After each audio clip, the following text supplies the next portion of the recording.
वीणा वाली हंस वाली शारदा माँ, जय जय वीणा वाली हंस वाली शारदा माँ। कहम बाड़ू माई हम बोलावतनी, दर्शन दे दवी ने हम सुनावतनी। जय जय वीणा वाली हंस वाली शारदा माई, कहम बाड़ू माई हम बोलावतनी, दर्शन दे दवी ने हम सुनावतनी। कब से करतानी तोहसे गोहार, माई राखला न लजिया हमार, और जी हमर बा मर्जी तोहार। माई राखला न लजिया हमार, और जी हमरो बा मर्जी तोहार।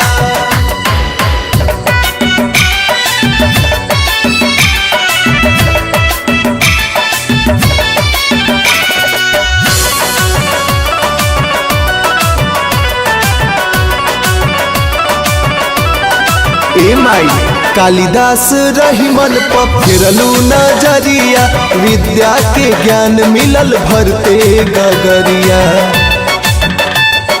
हाँ हाँ हाँ कालिदास रही मन पर फिरलू नजरिया, विद्या के ज्ञान मिलल भरते गगरिया। कालिदास रही मन पर फिरलू नजरिया, विद्या के ज्ञान मिलल भरते गगरिया। माई बानी हो मनी पटे गंवार, माई राखलो न लजिया हमार, और जी हमरो बा मर्जी तोहार।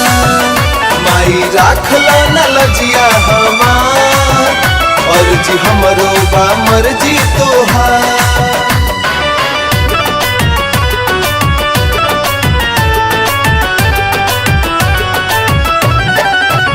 जय जय वीणा वाली हंस वाली शारदा माँ, जय जय वीणा वाली हंस वाली शारदा माँ। पढ़नी ना लिखानी ना जानी अक्षर हो, हंस वाली माई देखब भर भर नजर हो। ए माई पढ़नी ना लिखनी ना जानी अक्षर हो, हंस वाली माई देखब भर भर नजर हो।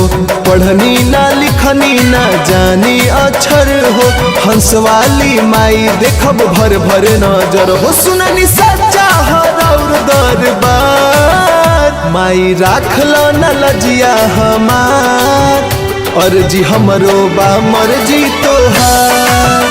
माई राखला न लजिया हमार, और जी हमरो बा मर्जी।